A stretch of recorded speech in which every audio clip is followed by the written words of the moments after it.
Hey, welcome folks. This is Jamie Christensen bringing you live coverage of the NAVSCAR Pro Series tonight at Daytona International Speedway.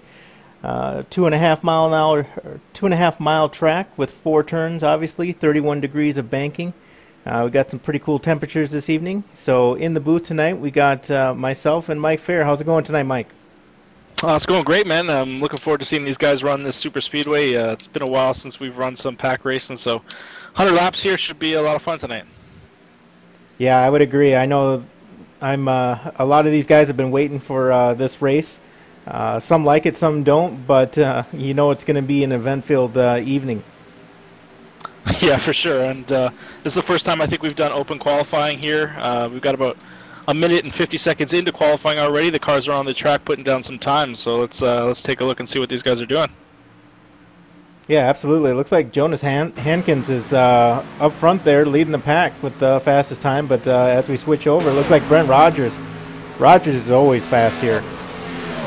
Yeah, he definitely knows how to get around this place, and it's a lot about who you get on the track with more so than what you're doing. So Brent's a smart guy. He knows who to hook up with, and I'm sure we'll see him quick through the entire race here. You know, it was interesting, Mike. Before we got ready to go live here, I was checking out our Facebook page, and a lot of the drivers were soliciting for dance partners, trying to get some help because this is one race you can't do it by yourself. Oh yeah, for sure. These guys know that if you don't have someone to work with, it's going to be a long night running around the track by yourself. So they fixed the drafting engine a little bit in the last couple of weeks. So it's a little bit different than what we're used to. We're used to like these pack race or this tandem racings and cars just pushing each other around. But the cars have been sucking up. I noticed in practice, third car could stay with the two in front of them, and that's completely different than what we saw here, months past. So should make for some pretty interesting pack racing, some side by side, maybe even 3 wide. Hopefully these guys know to leave that kind of stuff to the end of the race and try and just get us to the end cleanly. Yeah, I hear you. Some interesting paint schemes out there tonight. Daytona is always one of those races where you see drivers bring a new paint scheme. We definitely see that in our field tonight. Some interesting ones out there. Any thoughts on what you see in regards to the paint schemes? Those hooligan boys, man, they like to stir the pot, so to speak. So yeah, I like their cars. They look real nice. Get them on the track, and hopefully they can put up some times to match their paints. But they're matching tonight, so we won't be able to tell them apart. We'll just guess throughout the night.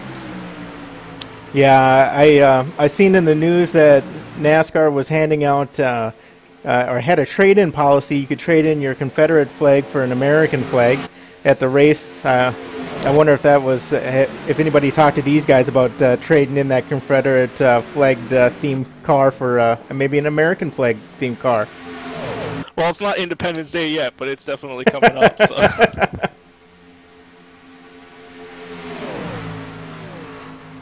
Take a look around. Jonas is. Let me sort these. Rogers looks like he's still up there. Still turning laps. You can see here his fast lap is a 46.671. He's not quite that quick on that last time by. I don't think these cars running the way that they are right now are going to be fast, but if they get in line and start pushing, you never know.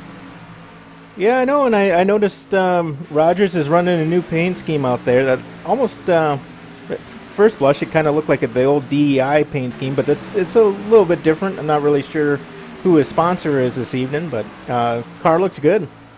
Yeah, he's definitely got those 3 stripes down the side like the Earnhardt cars, so always like seeing that on the side of a car.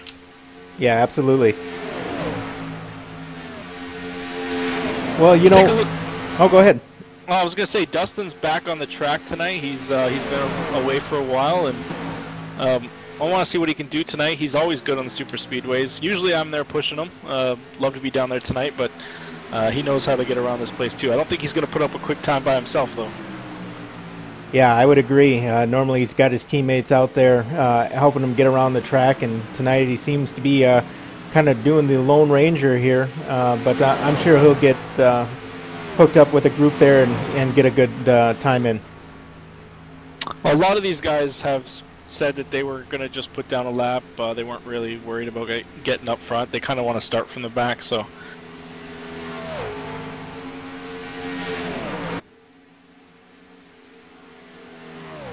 Yeah, we've got some teammates working together.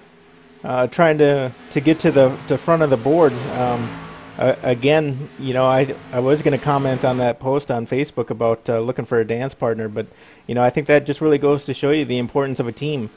A lot of these guys are going to benefit tonight because some of these teams are approaching in that 3 to 4 team members that are part of the team, and in situations like that or like this tonight, it really helps out.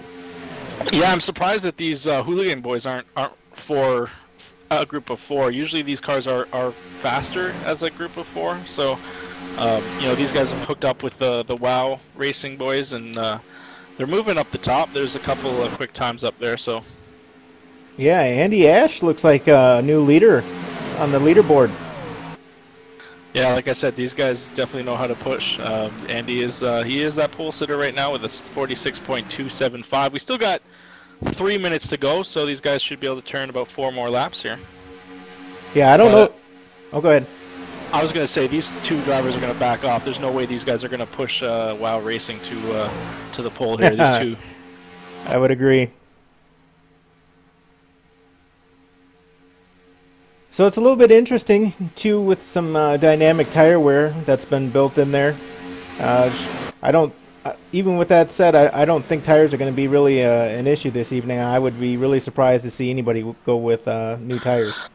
No, I would agree. 100 laps here. The only time I'm taking tires, and that's big maybe if there's a caution I might take 2. But under green, I'm gassing only. Calvin Allison looked like he was checking out the handling of the vehicle. Yeah, these guys were doing a lot of practicing in under practice, or getting in on the pit road. Their cars seemed a little bit loose for a couple drivers. They were spinning out at entry, and that could be a big deal here. It's always difficult getting onto pit road here in a pack, knowing how to drop down and let the pack continue by without disturbing anyone else's entry or lap. So should be interesting to see how these guys pull off. Butch Fraser up to the top. Nice lap there by Butch. One of the things that I noticed too, especially when you get in that pack racing, you're really focused on the car in front of you and on the car behind you, but that also leads to people not watching their gauges.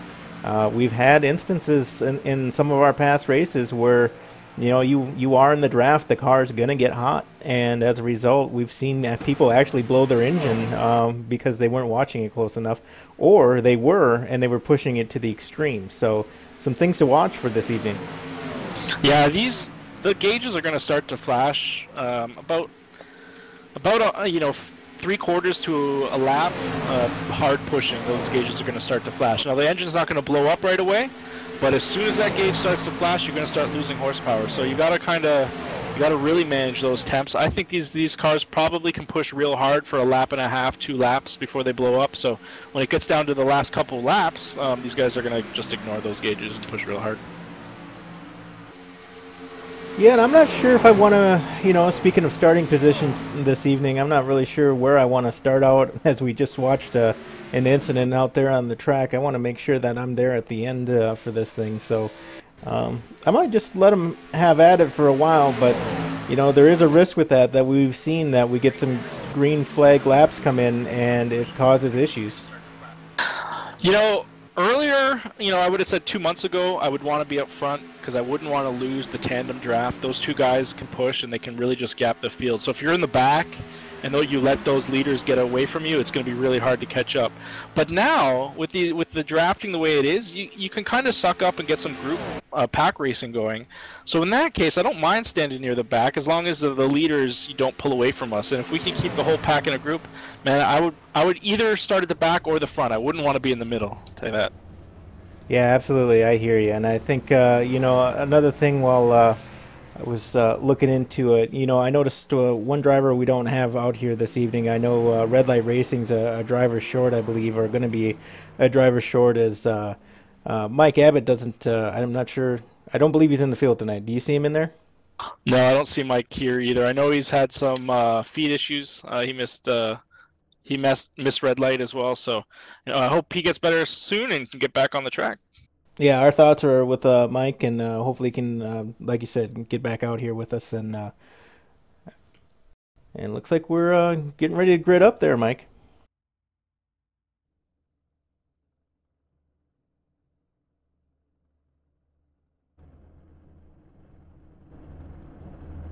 Yeah, these guys are just getting in their cars, getting on to. Sorry, I'm listening to the radio communication, and someone just played the Dukes of Hazzard horn over the radio. You got to hand it to those hooligan boys. Yeah, for sure. Well, as we're waiting for him to grid up here real quick, just to let you know, we got the Twitch chat on. So if you got a question for us while we're broadcasting, you got a comment about the race, make sure to drop us a line. We'll try to answer that question and get back to you live on air. We've fielded quite a few questions in the past, and it's just it's a nice component to the broadcast. So if you got a question, keep them coming. We'll keep an eye out for you.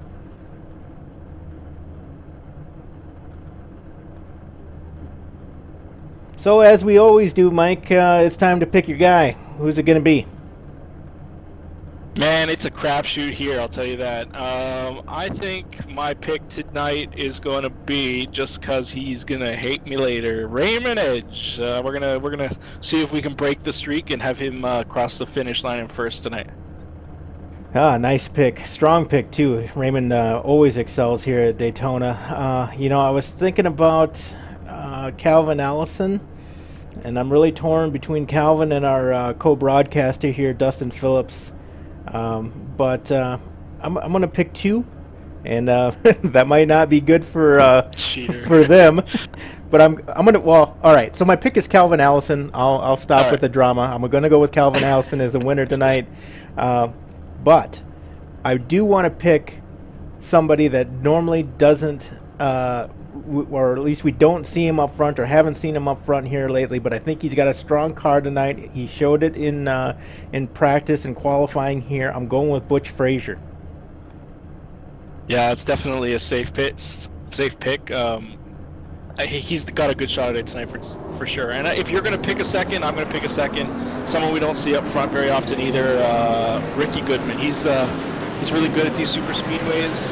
I'm sure he'll be at the finish as well. Rolling off, let's go through the grid. All right, row one. Right. We got Wait, Jonas. That's wrong. Hold on 1 second. There we go. All right, so sorry about that technical difficulty. Row one, we got Scott Kidd and Dustin Phillips. Row number 2, we got Rogers and Butch Fraser. Row 3, Keith Haney and Daniel Haney. Row 4, we got Andy Ash, and on the inside we got last week's winner, Calvin Allison. Row 5, we got Jonas Hankins and Dale Albright. Row number 6, we got previous winner Jason Garrett, and on the inside we got Ricky Goodman. Row 7, Kevin O'Brien and Raymond Edge. Row 8, we got Andrew Packer and James Skeleton. Row 9, Nate LaFleur and David Howard Jr. Row number 10, Josh Buckley and Timothy Lewis. Row 11, John Fershing Jr. and Jeremy Patterson. I think those guys are looking forward to seeing what happens, laying back, and having a safe race here. Yeah, absolutely. These guys are getting ready.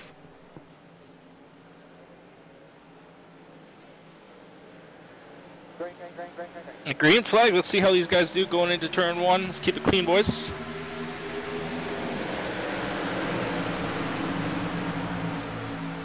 A little 2x2 action to start us off here. Hopefully everybody plays nice. You're not going to win it on the first one.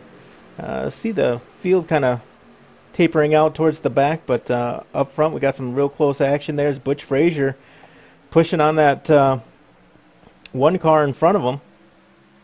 That would be the 5, I believe, out there. Or maybe not.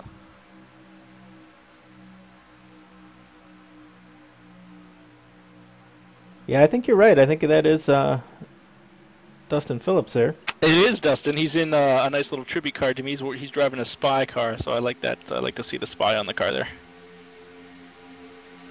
That inside row is really moving, though. Yeah, that's where I'd want to be. I think I'd want to get in the top 4 or 5, just drop down to that yellow line and just ride around. You can kind of dictate your own race from there. Someone gets outside you, you can kind of keep it low, and if they mess up, you're usually being able to scoot by. Yeah, we had one car there kind of drift out towards the middle. It's got to really hold your line when you're down there, especially when you got somebody on the outside. Because if the car on the outside wants to come down a little bit to get a little better, be more in that lane, it's an easy way to end your night early. Yeah, the side drafting was really a thing during practice. 2 cars were running around side by side, and you could drop down and just take the air off that spoiler and just or put the air on that spoiler and just kind of pull the car back to you. So side drafting might come down to being a thing here, but right now these guys are just trying to get around. Yeah, Butch Frazier is just pushing Phillips there to the lead.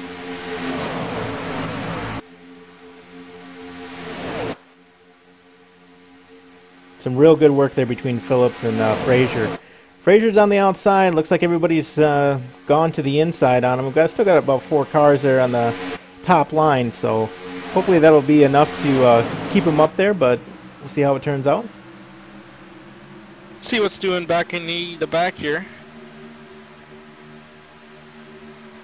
Looks like these guys are happy just to get in line. They're about 2.3 seconds behind the leaders here, so they're well in sight. They can see what's going on. They know that they can suck up at any time, so smart move being in the back here. Yeah, so, right now you were keying in on James Skeleton in that, 938, I believe. What are your thoughts on that? Because, with some of the changes that they made, if you're the last car in, say, like a 4-car pack like that, you've really got to monitor your stuff because you can easily get left behind. Yeah, but you can see here he's able to pull up to these guys pretty easily. Now, these guys might not be running the fastest laps ever, but he was able to kind of suck up. They are dropping back from that lead pack. They probably want to get in line and keep it going, but I don't necessarily hate it yet. If he loses this gap, like, he is kind of having connection issues. If he blips out and loses the gap or loses the draft, then he's going to be in real trouble. Ooh, that looked a little scary.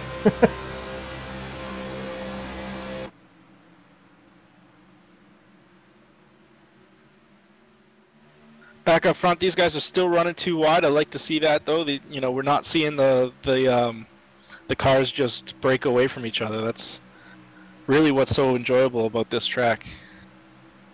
Yeah, and Dustin Phillips, he's just really leading that field, kind of checking his rear view mirror from time to time, seeing if that outside line is moving. Let's go on board with Mr. Rogers here.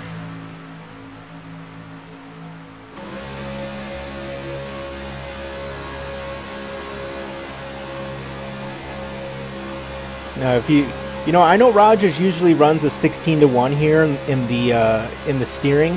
He doesn't like that quick jerky motion, and he really talks about how he likes it on the 16-1 in the corners. Most importantly, just wants real subtle movement, and he doesn't want to disturb his car or the car behind him, especially in a draft situation. Yeah, I think this track is all about smoothness, especially when you got a car behind you. Look at his wheel inputs here. They're pretty smooth. He's not jerking the wheel back and forth. Like, it jumps a little bit based on the way that we kind of put it up on screen, but his wheel motions are very smooth. He is kind of drifting to that middle lane. Hopefully he doesn't have a car on the outside, but he's definitely drifting up a little bit. Might be trying to keep that engine cool. Yeah, I got the in-car here, and I'm just taking a look at the 987 right behind him, just taking a peek outside. It looks like he's getting hot here, going to pull up alongside of him. Keith Haney, Keith Haney's been a real good, strong driver in our Road Course series and in our Oval series, so.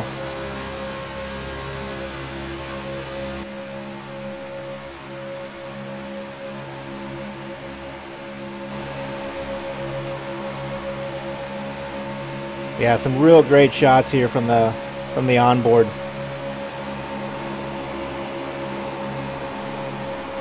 Yeah, these guys are doing really good. We're 8 laps in. Looks like everyone's still on the track.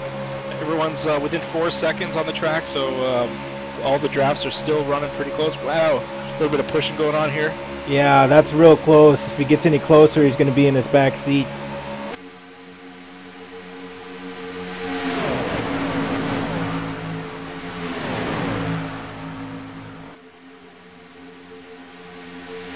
Dustin Phillips still has a lead, but you know, that outside's really charging. Yeah, I think that outside line can definitely work. You just got to get guys that know how to drive the outside line and know how to push it. I loved getting, me and Dustin would get in line, and you would be in that line too. We would just kind of suck up to the leaders and just jump outside, and we could really push our way around. Now, you can only do that for a couple laps. You really do have to push on the outside to make a pass. And that can heat up your engine real quick. But if you do it quick and get everyone around and clear the leaders and drop back down, allows you to kind of cool off your engine as well. You know, in the booth here, Mike, it's sometimes hard for us to tell, but one thing that I've liked about what I've seen so far is that I haven't seen a whole lot of checking up. A lot of times when cars are running tight, you got people checking up, and that causes issues. Everybody's just giving each other room right now. Yeah, that's the perfect way to run this race, to be honest. Getting out there and being super aggressive in the first 25 laps and causing incidents isn't going to win you a race. So this is definitely a way to do it. It's the way. Oh, we got a guy blowing up. And that's what I was talking about. It's people not watching their gauges. The 977 of Scott Kidd. Yeah, it's really early to be blowing up here, but he's going to jump in, get a quick repair. Hopefully he can keep it going straight. Oh, no. Yeah, when you lose power on the car, not only is it, it's just difficult to handle, and going into a corner like that with a lot of speed makes it even more difficult.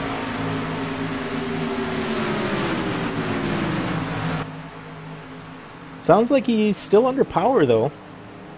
Yeah, it's still kicking, but just a little bit. It's gonna be throwing oil, and it's all over the track. I'm not sure what that was all about. I think he just got confused on where his stop was. He did qualify on the pole, so it would be right there at the beginning. He'll get his quick repair and he'll get back out there, but unfortunately, that's gonna ruin his race here as the pack comes around to put him a lap down. Yeah, he should be able to get that lap back, but I think it would make me a little bit nervous knowing I'm using a quick repair this early in the race. Yeah, and that Scott's new with us. He's running that 977 car, so this is his first year. Maybe, I don't know how much experience he has on the track, but yeah, you can't let your gauges flash like that. To be blowing up on lap 12 of a 100-lap race, yeah, you can't be doing that. So what's going on with Kevin O'Brien? He's testing that outside lane by himself. Not really sure. Hopefully he can find a place to dive back down in there, but he's just kind of hanging out on the outside. Well, you will find guys kind of just test the limits of their car. Like, now's the time to do it. I used to do that all the time, running in second or third, especially with the when the cars were about tandem racing. With about 50 laps to go, I would start dropping back and sneaking back up and figuring out, where I can make my moves, how the car is going to handle making those drives around the outside. It looks like, do we have another? We do have another car blowing up, it looks like.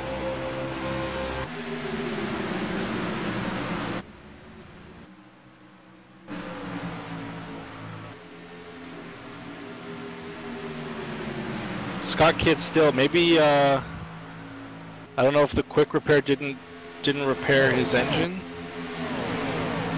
Ooh, that's gonna hurt. I don't know why it wouldn't have repaired his engine, but yeah, that'll just effectively end his entire race. Well, it's not impossible. I mean, he's not out. It's a lot to overcome. Well, if the car doesn't get repaired, he's out. But I don't. That's weird that it didn't repair his race. He's got another car in the backstretch there too.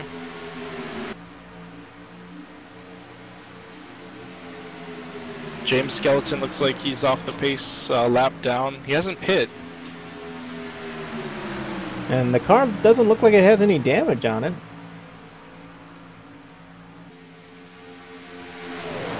You know, maybe James was just trying to deal with it. I know when we checked in on him before, it looked like he had some minor connection issues, but maybe it was just us. So, but you know, one thing with that being said, Mike, and us talking about how careful the drivers are being tonight, and they're, you know, given room. At the end of the day, this is still a points race, and you know, with us getting closer to the chase, you got to manage your stuff. Got to be there at the end. Oh yeah, for sure. You know, the points are just as valuable here as they are anywhere else this season. So you gotta kind of put your whole race together. You gotta know where you're gonna be, and you gotta be thinking about the chase. You know, we got top 8 drivers are gonna make it to the chase, and you know, we've got 22 drivers in the race tonight. So. Well, as long as we're talking about points, why don't I go ahead and bring up the point standings here. Josh Buckley is our current points leader going into tonight's race with only a 5-point lead over John Frisching Jr. there in second. Yeah, 5 points is not a huge gap here. Yeah, and you know, Raymond Edge had a really good race last week. He was up 8 positions. We've seen a couple other drivers drop there, Brent Rogers being one of them, but hopefully Rogers can have a good night tonight and get back up there. You know, I think we need to clarify something for those watching. You know, with the chase format, we've got those in the chase, and then we got those that are just trying to get that 9th position. So at the end of the season, we're going to award both, and whether they're in first for the championship or 9th. So there's motivation for these guys to run hard all season long. Yeah, for sure. It's going to be our first chase, and I'm excited to see how it plays out. Yeah, and you said 8th. 8th place is the cutoff, right, Mike? Correct. All right, so we got, you know, Jeremy Patterson up 6th, sitting in that 9th position. He's, you know, he would like to see nothing more than, you know, some events unfold here where it puts him in the running, in the contention. And Ricky Goodman and Raymond Edge and Mike Mahoney are really all real close as well. So we listen to some radio chatter. These guys are going to be jumping down to the pits here, you know, within a lap or two. It's going to be interesting and crucial to get on pit road here quick and get your gas, and we'll see what people do with tires and stuff. We've got 2 distinct packs right now. We've got the first pack of about 13 or so, and then we've got a second pack of about 9.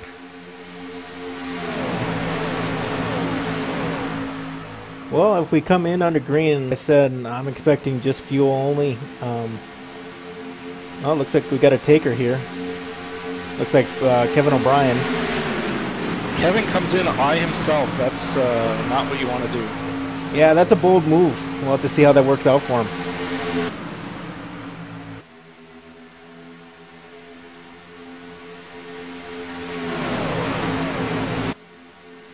Maybe he anticipates there being action.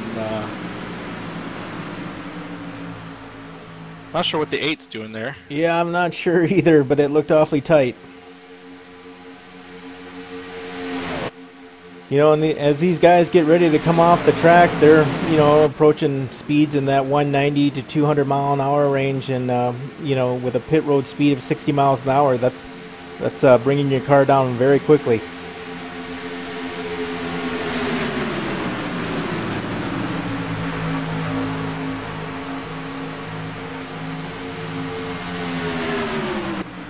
No takers that time by.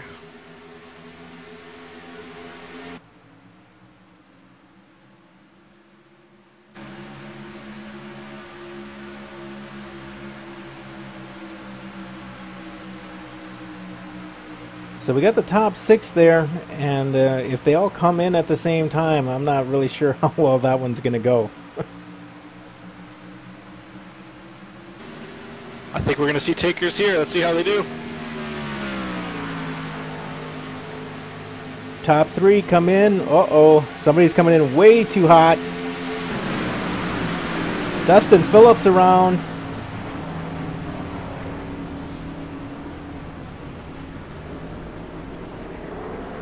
Uh-oh, and I seen Josh Buckley get the commitment cone coming in. I think that's going to be a penalty. Yeah, that might be an unsafe entrance. Here, let's take a look. We got all kinds of issues coming into pit road with people missing their pit stalls, hitting the commitment cone, going into the infield grass there.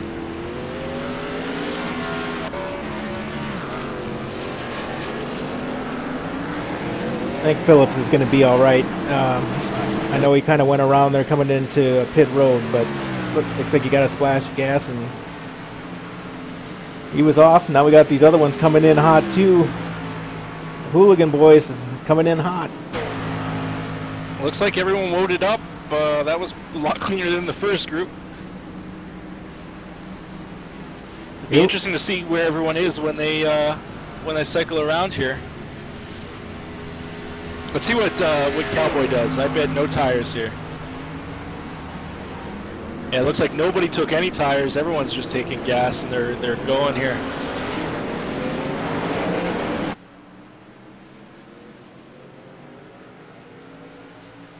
Yeah, it looked like Calvin Allison was had an interesting pin entrance there, or at least into his stall, I should say. Yeah, well, it worked for him. He's coming out just behind Brent here.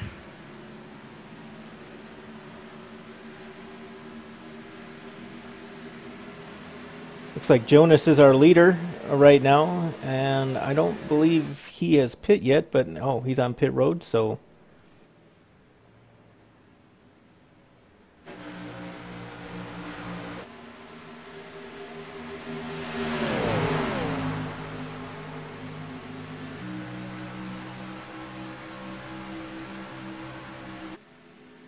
Brent Rogers and Calvin and the crew here are going to really push and take over that lead position, I believe.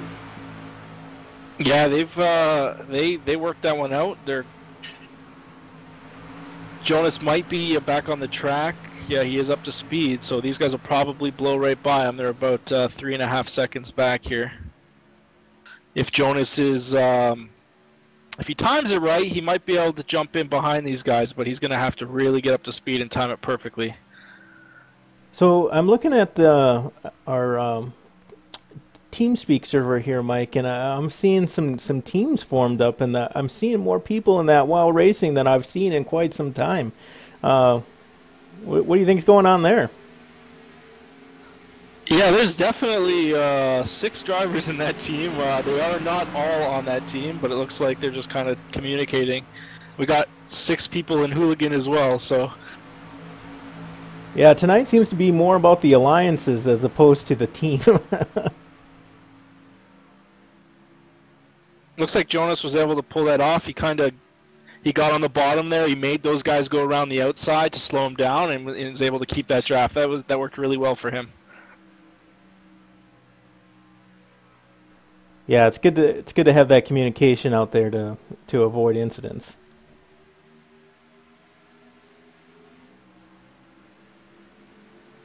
We got the second group is about 5.5 seconds back from that lead pack. They're really going to have to get on it and push to make up that time, but and then it looks like we've got a third group behind them. Looked like Phillips had a little trouble in the trial over there. He put those left sides down underneath that yellow, and they got looked like it got a little squirrely on him. Yeah, that car looks like a handful all over. Yeah, because he's all over the back of Andrew Packer there.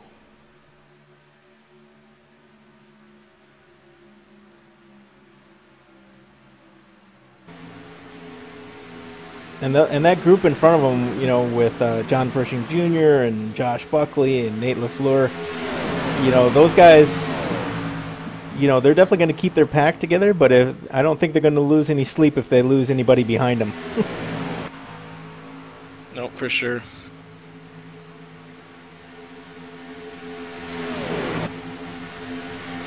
This is definitely NASCAR racing as of like old school stuff, man. Having these 2 lines, these 2 distinct lines, this is like early 2000s racing, man. I like seeing this too. Yeah, absolutely. But these guys jumping out like this and racing themselves, it's I don't think it's going to help them here. It's probably not going to help him, like you said. But I think we've all been there. You do a green flag pit stop. You don't come out where you think you should have or where you want to be, and as a result, you find yourself a little bit back off the main pack, and you just feel this urge to go, like to get back up there, and kind of to your point, I don't know how necessary it is on lap 27 of 100 here, but that's what I think we're seeing a little bit of. Well, I think these guys, especially because they're, in the later half of that second group, they feel like they're being held up. They feel like they'd be quicker if they were leading the group. So, they want to get up there. They want to close the gap to the lead pack because they feel like they're letting the lead pack go. Yep, I would agree.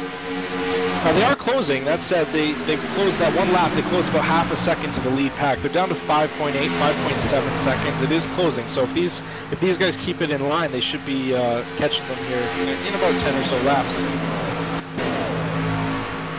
And I think that shows us why this lead pack here is not necessarily in line either. Well, sometimes when you get a nice little cushion, sometimes you don't think you need to push it as hard, and you can relax a little bit. And to your point, kind of lets that second group, if they start working together, catch up to you. Yeah, they're down to 4.6 already, and if these guys run too wide like this, they're going to catch them like they're standing still.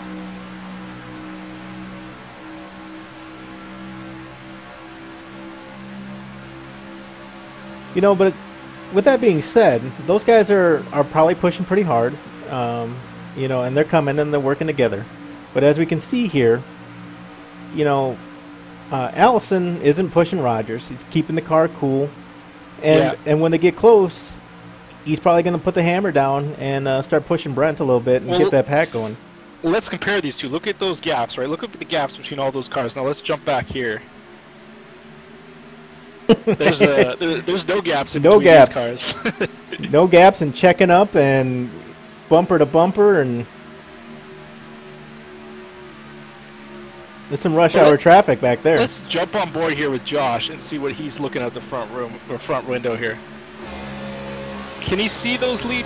I think he'll he can see that group up there. So he's sniffing them, man. He knows. We're down to 3.6 seconds. Like, they were up to 7 seconds. So they are definitely closing, and they've got their relatives up. They know that they're gaining on these guys, and they'll be catching them here. I would say by lap 40, these guys will be all one group again. Just in time to pit. Just in time for chaos, maybe.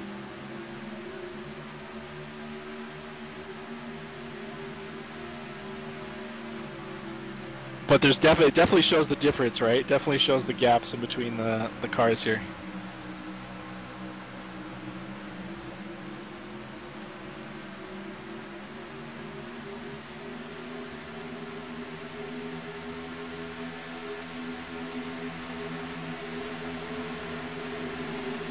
So we got a couple cars a lap down. Is that what you're showing as well?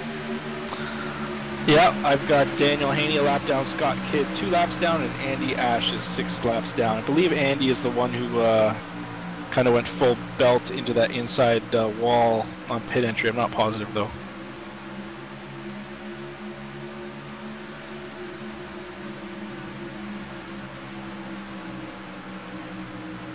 Couple lines moving there. John Fershing Jr. Kind of leads that outside line.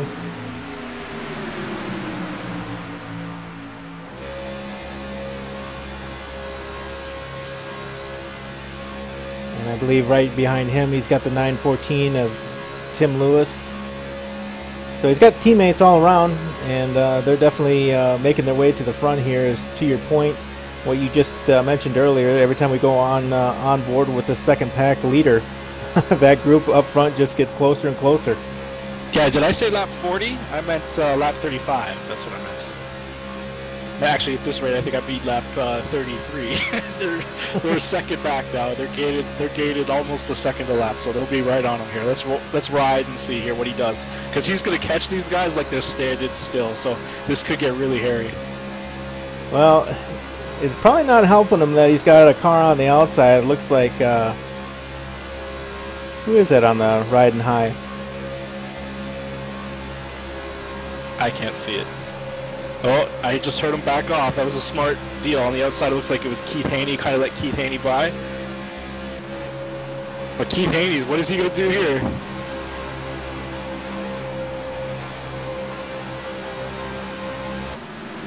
It's got Scott Kidd on the outside. And he doesn't really have any help, but he got that second pack just really closing in quick. Well, these guys are no longer 2 packs, man. These guys are 1 pack, and they're going to be racing hard near the end of this race for sure. I was impressed on how that second pack was able to catch up. Now I think the strategy is going to change. You know, they were pushing really hard to gain the leaders. Now they've caught the leaders. Now it's time to just sit down and ride.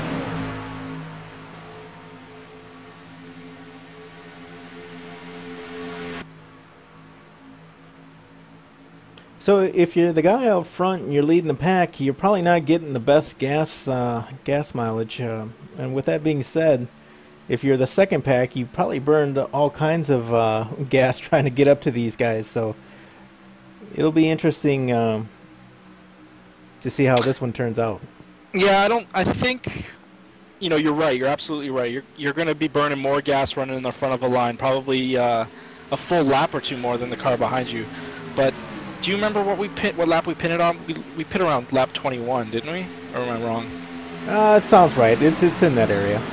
So that, you know, unless you can push it to 25, which nobody can, you're going to come in at 20 and you're going to put together a same window regardless of where you are. I think the way that this race is kind of set up, I don't think we're going to see anybody pushing it to make it a fuel mileage race. I think it's all going to just kind of fall in line here. Yeah, and Jonas back up to the front. Jonas has been strong this evening. We've seen him up there a couple times this evening.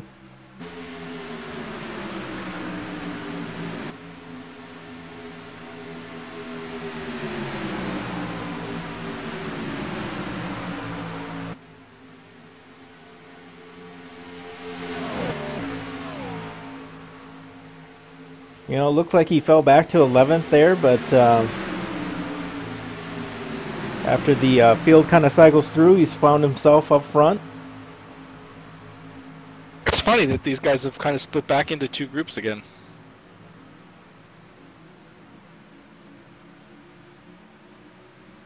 Well, maybe some of that anxiety, you know, that we talked about previously about being so far back. You don't want to be so far back that you take yourself out of contention, but you know, they might be content with where they're at, and as a result, just waiting for pit stops to come around. Yeah, they're definitely not pushing as hard as they were before. You can see that the cars are kind of spaced out evenly again. John's just, you know, leading that second pack like he was before, so they saw that they could do it. They saw that they could close the gap in like 3 or 4 laps, so they know that it can be done. So you might as well just hang out back here, and then when you need to put the pedal down, you can do it. Well, they are falling back, and to be honest with you, I kind of wonder if they're not looking to pit here soon ahead of these guys and then try to get back around them while those guys are in on the pit road. Yeah, maybe, but they to your point, they were 3 seconds back when I first made the comment. Now they're 4.5 seconds back, so they're not going quick here.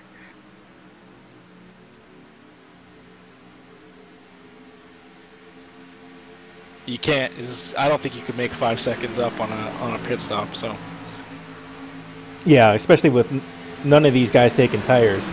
They're going in, getting fuel, and getting right back out again. So.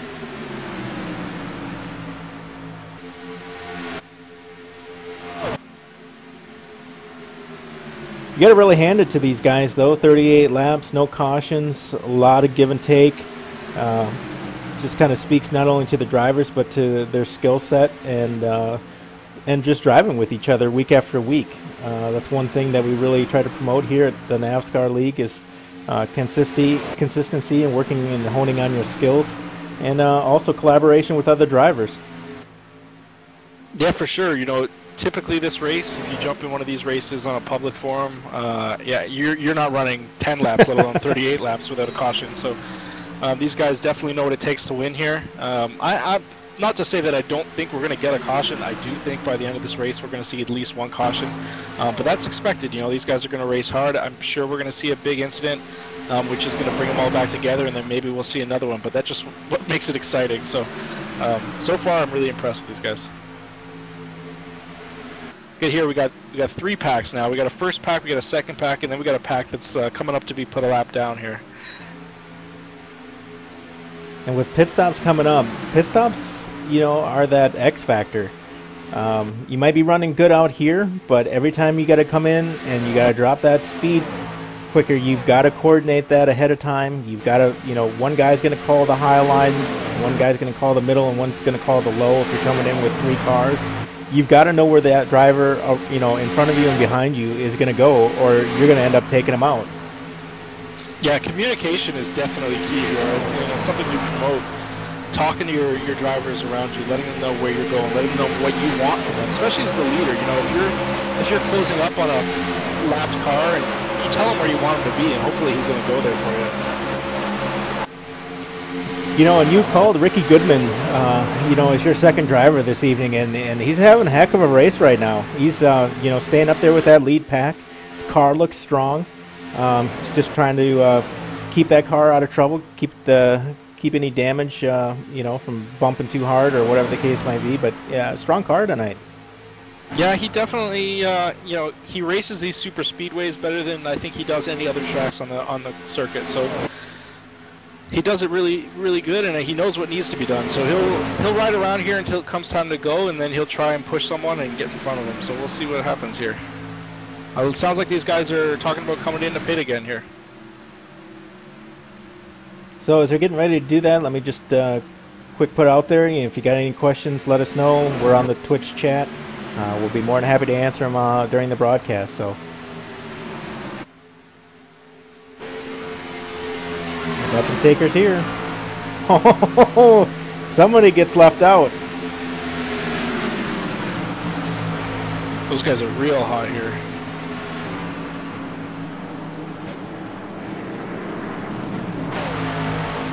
Good job from everybody there getting in clean. Oh no. Oh no. Oh no. I believe that was Josh Buckley and Nate LaFleur that got into each other there, I think.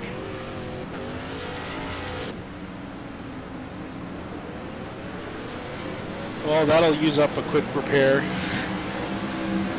You got to be mindful of you know, who's around you when you're going to turn into your box. Once you guys get into your box, the collision's not there, but getting in there, you can still hit each other. Yeah, actually, I don't think it was Josh Buckley. It was a couple other drivers there. Oh, and we got one going around. 977. That was Scott Kidd.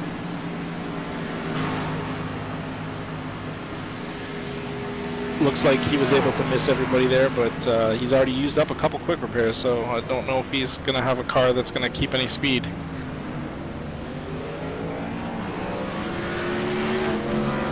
Not really sure what's going on with the 26 of Dale Albright there, as he just kind of goes into that inside wall. Oh, he parked it. Ooh. Yeah, I thought he was going to scrape the back end there.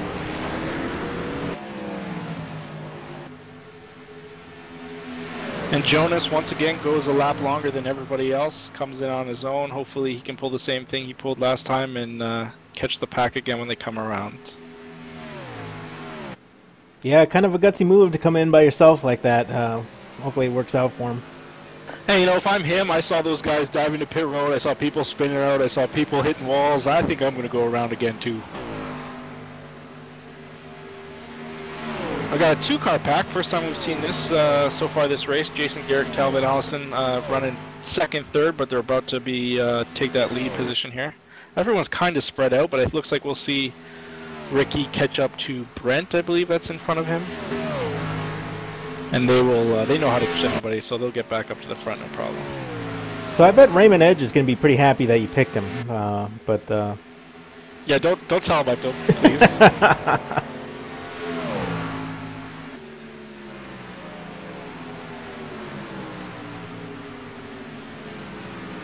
Jason Garrett having a good night. Jason's one of our previous winners, isn't he? I believe Jason has one run. I'll take a look. Yeah, I believe he has. And he's working with Calvin Allison there. Got Butch Frazier right in front of him, and Andrew Packer, I believe, trying to catch the tail end of him. Actually, that might be Jonas.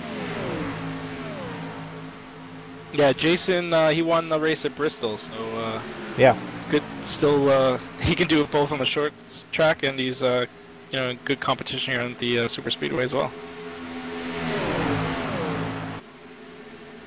Oh, maybe not. Never mind. He's 17th.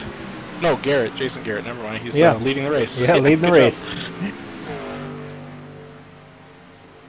So a nice little gap between the front runners and that second pack. Enjoying about close to a 4-second gap there. And we got Brent Rogers and Ricky about 2.5 seconds there, and then we got a huge pack behind those guys. So. Yeah, and if they start working together, they're going to be up there. I mean, you've proven that already. The only thing we got to watch here is Ricky. I know Ricky's going to want to push Brent up to the front. Brent's going to want him to push him up to the front, but you got to watch those temps. I bet you we see these guys switch here in a lap or two. Yeah, 2-car tandem is not gonna really do it here this evening. You're gonna have at least I'm gonna go with 3 to preferably 4 to really get up there. Otherwise, you're gonna get caught. And like you said, we see him switch here in 3. Yeah, you really got to manage those temps, and these guys, they're going to be sucked up with this pack behind them, but you know that might not be a bad thing. I think they'll be faster as a pack. Looks like these guys kind of left out, you know, first and second and third kind of hooked up again, and there's another car there as well, so they've got a 4-pack going on. Those guys should be pretty quick here.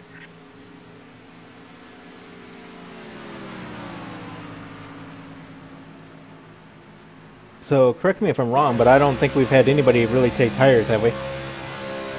I have not seen any tire takers, no. But I'm sure someone's taking tires, but... On board with Jonas here, and can kind of see him just play with that steering wheel a little bit, get it around the corner, and then looks pretty smooth there for going down the front stretch. Yeah, it looks like he might just be, you know, he's got no one behind him, he's got no one around him, he's just kind of working that engine, keeping it clean. He's getting off the throttle there, you can see that. He wasn't looking to get right on the bumper and do any drafting, he's going to just keep his car cool. But it looks like there's going to be a lap car coming down the inside here. That's my pick, 72. Way to the outside here with Jonas. Probably just wanted to get some cool air there.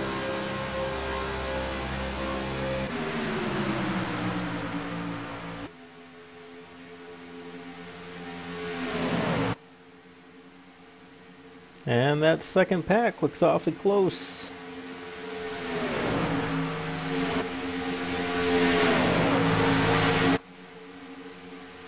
On the outside, got Rogers pushing Ricky.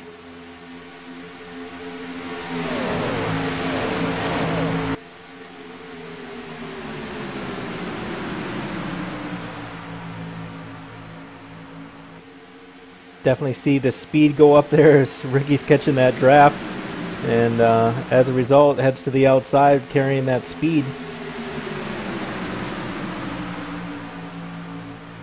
Boy, they got quite the run, huh, Mike? Yeah, these guys are definitely catching up here, but they're now fighting for that. Ricky Goodman to the lead. Wow.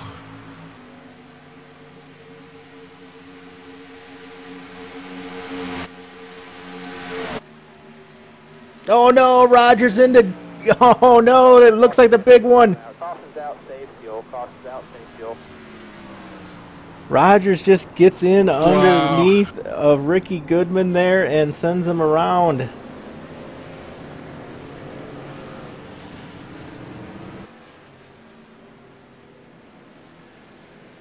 Ricky's got some pretty considerable damage there on the vehicle. He's going to have to come in and get that fixed, but this is going to bring the field together. Yeah, let's catch the replay of this.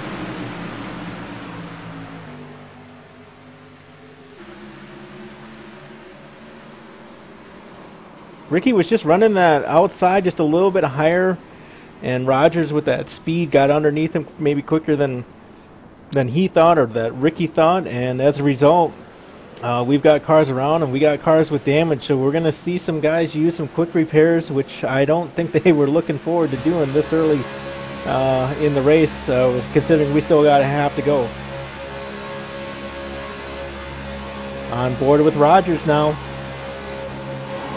You hear him lift out of it, tries to get out of it, but you know, can't blame Rogers for that. He's got a pack behind him. He's got cars pushing.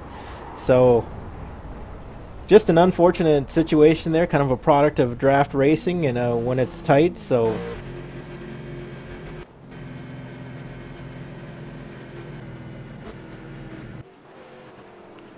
definitely the first big one of the evening.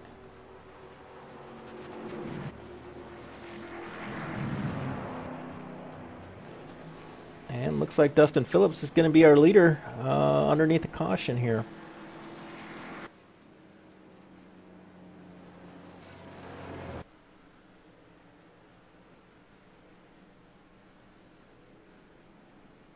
Looks like Dustin's going to head into pit road. I'm curious if he's going to take tires. Considering how much of a gap he has on this next pack coming in, I would take tires. Absolutely.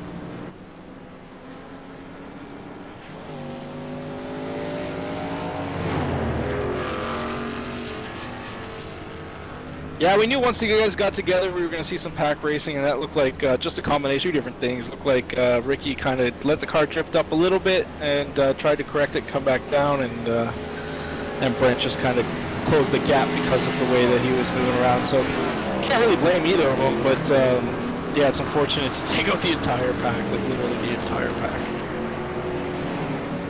Yeah, when P1 and P2 get together, there's usually nothing good that comes out of that. So Rogers, we can see, takes a quick repair here. He's going to get 4 fresh new ones. Yeah, if you were sliding your car, you definitely want to get new tires for sure.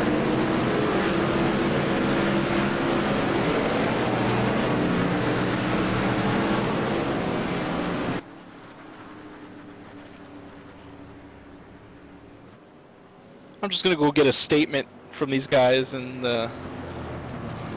Yeah, and if you find an in the car reporter, let me know.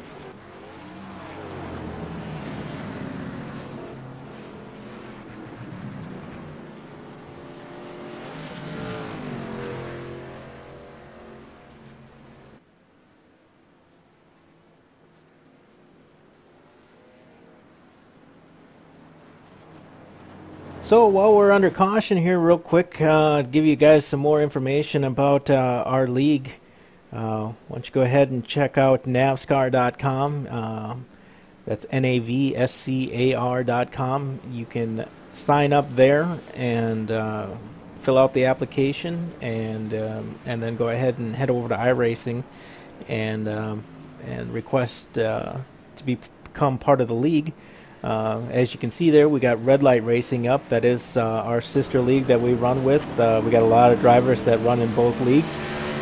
Same situation over there. You can see the apply button. Go ahead and click on that, fill out the application, and then one of the admins will get back to you. So definitely check out both sites. NAVSCAR runs on Wednesday evening, and Red Light runs on Monday.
So we're under caution here. 47 laps left in the race. Dustin Phillips is our leader.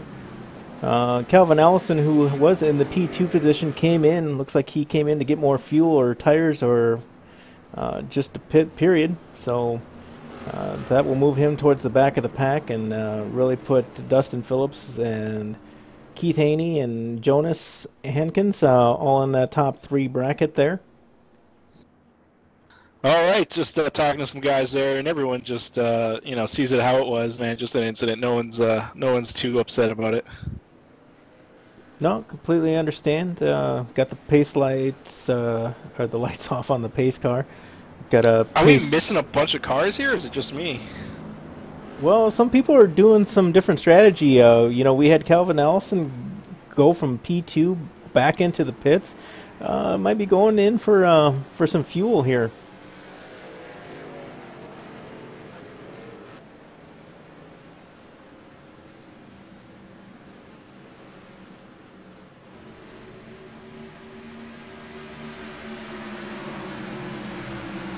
I think we definitely got some strategy going on.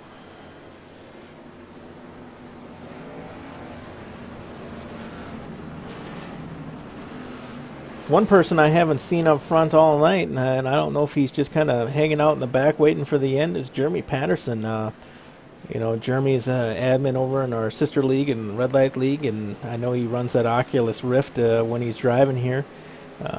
He's a good driver, and I'm kind of surprised not to see him up front already, but, you know, his group might be just hanging out in the back, and he might be content running there for the time being. So, yeah, I think he did a little bit of that pit strategy that you were talking about, and these guys are just catching up, so they got to get up to speed here real quick, and hopefully they can kind of just bunch up and get that first pack, which I think they'll be able to do here.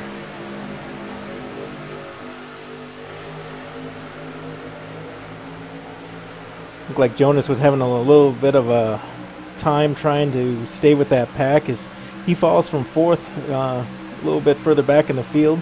Dustin Phillips leads him down the backstretch.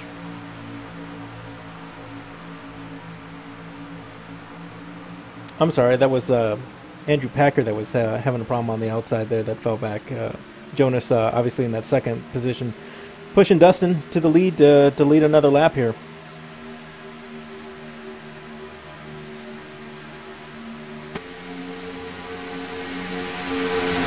And no surprise, Brent Rogers back up front. He's tasted, you know, what that front looks like. He wants to get back up there. I think what everyone needs to take away from that wreck, though, is now that they've all wrecked like that, they either have 0 or maybe 1 quick repair left. So let's get to the end before we start doing that again. Yeah, I hear you.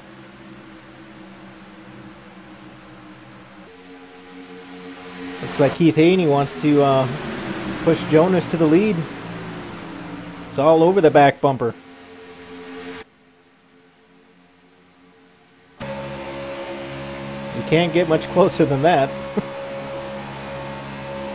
Now he's giving us a good view of that rear end housing that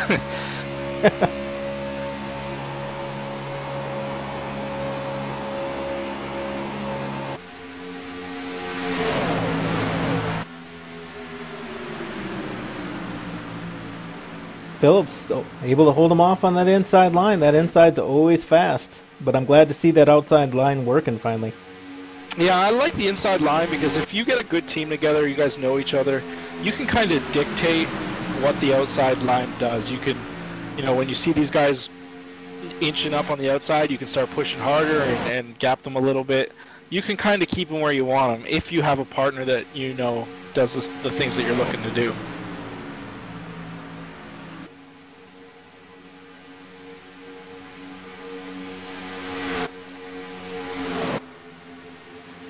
I'm showing about a 7-second gap there, though, between the main pack and Tim Lewis and Josh Buckley and John Fershing Jr. They're a ways back.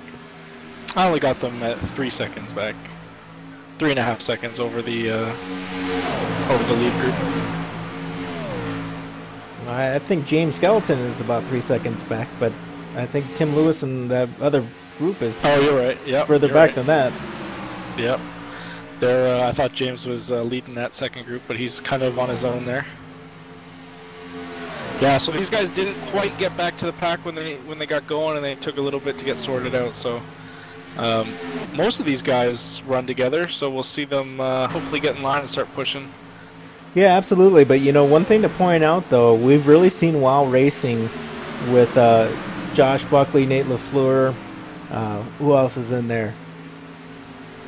WoW would be Josh Buckley, Nate LaFleur, John Fershing Jr., and I want to say David Howard Jr. Yeah, you see those guys running quite consistently in practice and in, just out on the track.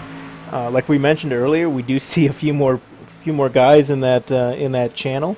And I think as a result, you know, I mean, yeah, they all run together, but when it comes to being teammates and running in sync, it may look like they're having a little bit of trouble back there.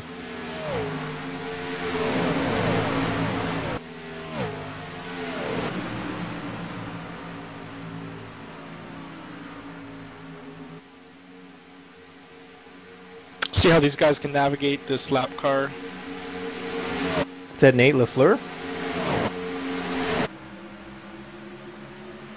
That was not the time to jump out and make a pass. Yeah, I got awfully close there on the outside line.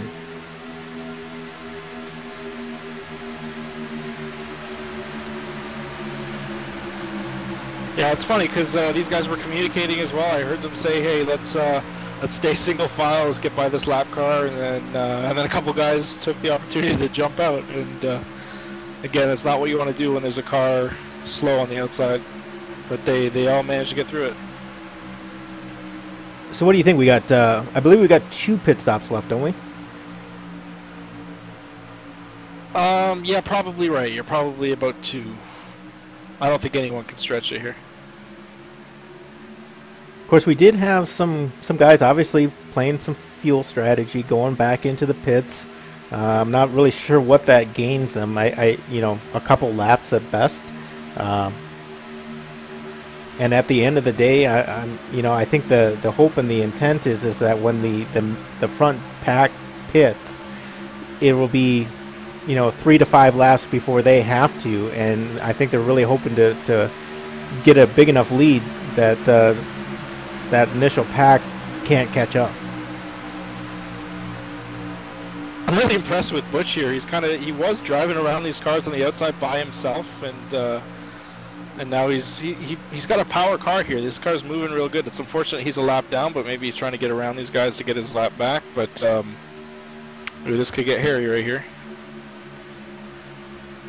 Who's he got in front of him there?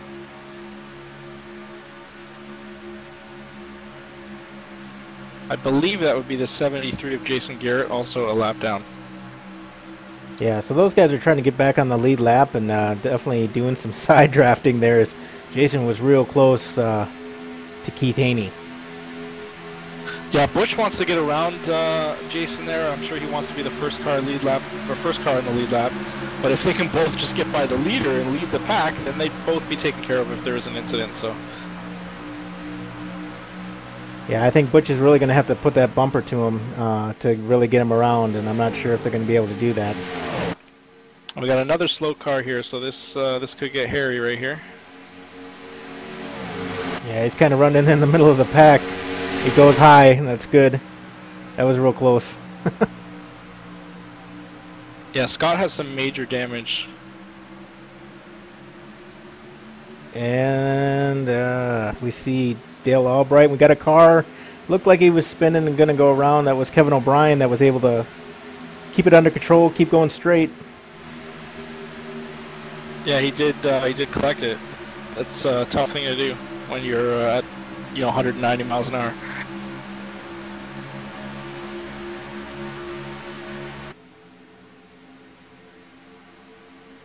Yeah, just another level of complexity. I mean, we talked about the car in front, the car in the back, but now you're having to deal with lap cars and slow cars. Is that Keith Haney that jumps out there to the outside looking for the lead? Yeah, he's seeing these guys play on the outside. He wants to drive around these guys for the lead here. Yeah, Butch is hungry too. He'll push anyone.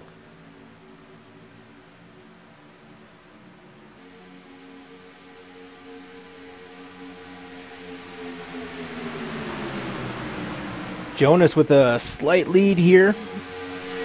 Got Dustin Phillips pushing him.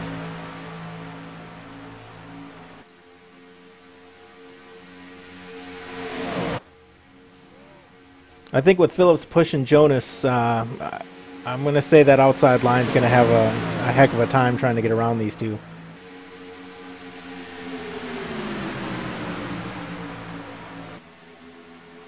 Running 2x2.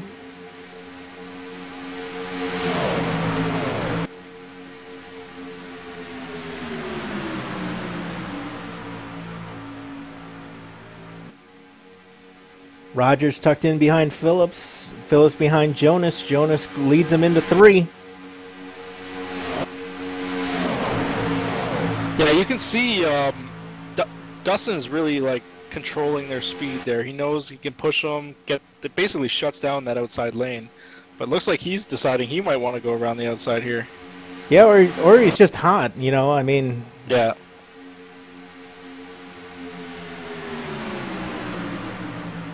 I mean, that's the thing about it is, in a pack like this, you've got to push a little bit, but when it comes time to get back off the throttle and get some air on that engine, you really can't because the guy behind you is still pushing.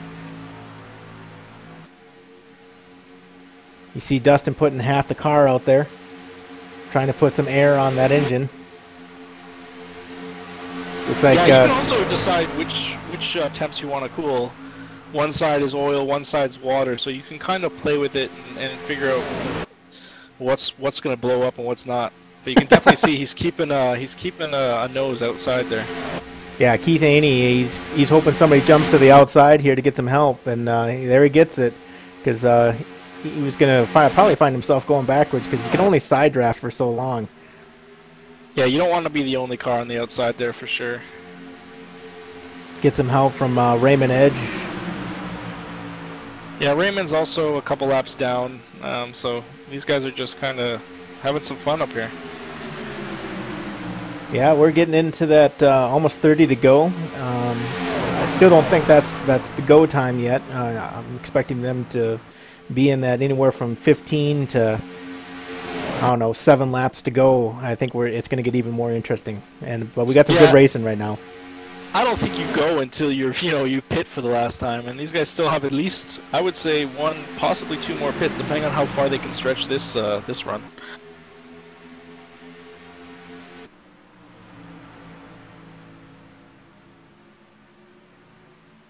And Rogers just being a cool customer, just kind of hanging out there.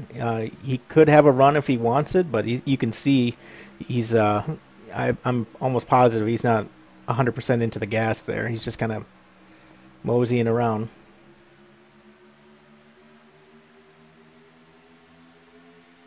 And obviously Brent Het doesn't have a need to push it as he's already burned 1 quick repair with the big one there previously.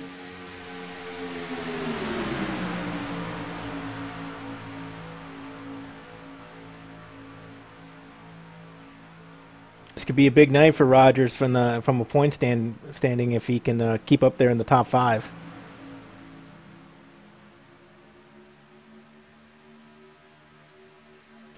Both Frazier and Jason Garrett now kind of just making up that rear end of the field. Both of them trying to get their laps back. Let's go take a look and see what this second pack is doing here.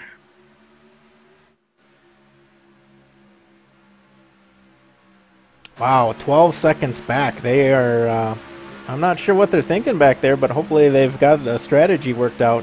They're definitely on a different fuel strategy. Well, they're in line here, but it doesn't look like they're nearly tight enough and not pushing hard enough to catch that pack. I don't think there's enough race left at this speed to catch here. So what's worst case scenario in your mind for these guys back here? 12 seconds, almost 13 seconds back. What's worst case? It goes green the whole way? Yeah, with the way that these guys are running, kind of spread out here, absolutely. I think right now their only chance is someone messes up a pit entry and we get another caution and kind of close the field back up.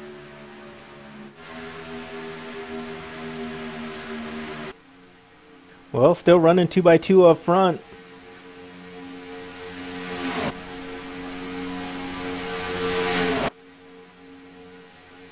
You know, and to your point, what you made earlier, when you jump into one of the hosted races that anybody can just join, you're going to have cautions. You're going to have people wrecking, you know, different skill sets of drivers, and you know, you can probably play a strategy where you can hang out and back because you know a caution's coming. With these guys, you know, as good as they are, you're not going to see that, and it's kind of like what you were talking about previously. I'm not sure if I want to be that far in the back. No, I would definitely be itching to get moving if I was in that second pack right now. And they're losing ground right now, so. Yeah, over 13 seconds now.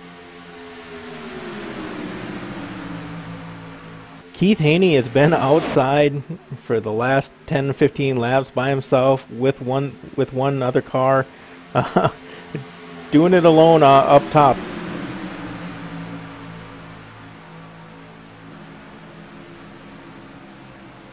Looks like Brent Rogers wants to get some of that outside action.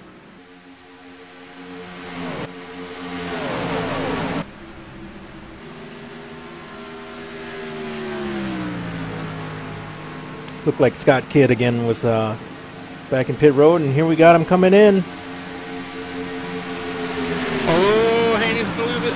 Oh no, that's not Haney. That's Hankins, and I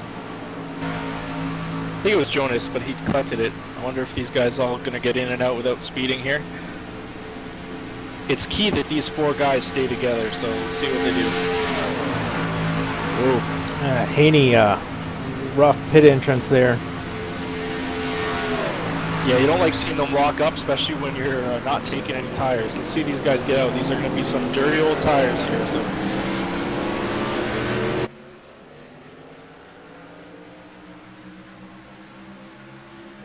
Phillips leads them out, heading to the backstretch to get back out on the track.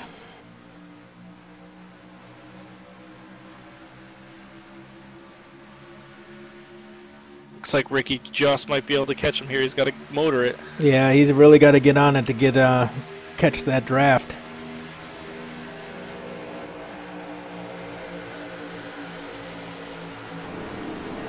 Yeah, I don't think that's going to work out so well for him. Those three have caught each other really quickly, and they're going to go. They're trying to get around before these guys are getting out. Probably not going to do it, but it's going to be close.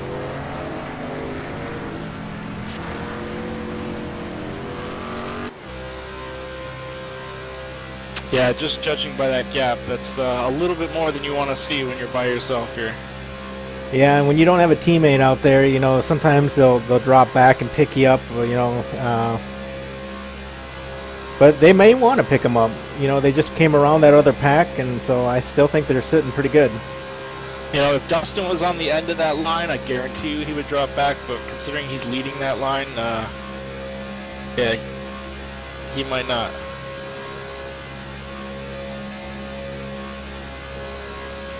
It does look like Ricky's is closing. No? He lost the 10th just between that backstretch. He's at 0.9 of a gap. I believe that's going to drop to a second here. And it's flirting with it. Now he's he's a second back. So yeah, but he's got a car in front of him, so maybe he can hook up with this car. This could be key here. If he can catch up to the car right in front of him, he might be able to draft and catch up to those three.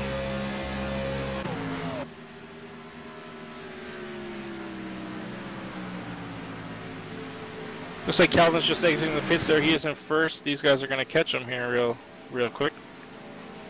Tim Lewis to the outside. He needs to, well, he won't be able to, but if he could have picked up with Tim there and kept going, Dustin wouldn't have been able to catch him, but it looks like they're going to catch him easy with the group of three.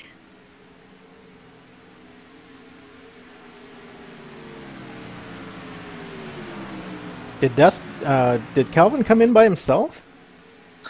It looks like it. Here's the thing, though. I don't think any of these guys can go to the end.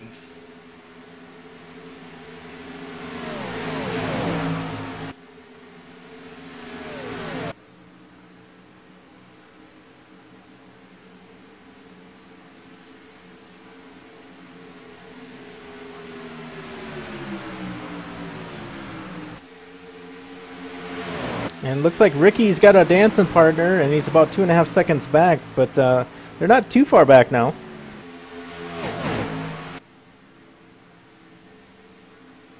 Yeah, they're about a second back from the leader, and it is closing 0.9, 0.8. So he's doing exactly what he needs to do. He's going to get them here. No problem. Good job by Goodman there.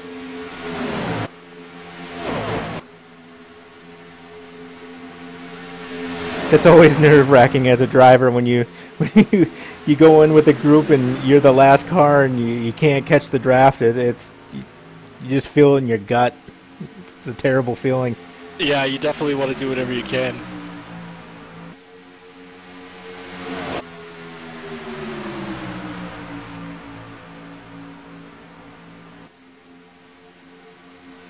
We got a comment here on Twitch that the 28 looks racy. Calvin's always pretty racy. More ways than one. I was gonna say no pun intended, I think, but and that's what they were kind of talking about there on the Twitch chat, and we got one comment on here about one of them liking the General Lee, and I think that was definitely the theme that they were going for tonight's race, kind of trying to make a statement. Yep, those guys they don't do anything small. Those guys. Hooligan Motorsports. Looked like we had a bit of puff of smoke there. Yeah, I don't know what that was all about. Someone might have cranked the wheel just a little bit too hard, got a little nervous, and slid a tire. It's possible.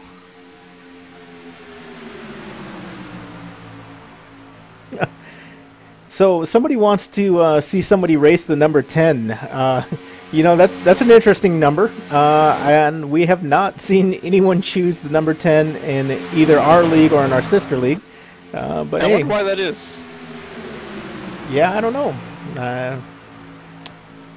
I saw an interesting post on Facebook the other day. Was Danica in her pro yoga moves? Very impressive. I seen that myself. I made a comment, and the comment was, "Well, at least she's a pro at something." Oh. I thought that was funny. I was happy with that. We got another comment that says they see a wreck coming. We've had a big one, especially when you have P1, P2 back up the field a little bit. But yeah, it's getting close to go time. It's 20 laps to go, so it's getting interesting. Yeah, I think we got the big one out of the way. I hope we don't see another one, but this race ain't over yet. We got 20 laps left. I don't think these guys can make it on fuel, but I'm going to drop down and see what these guys are saying. I'll be right back. All right.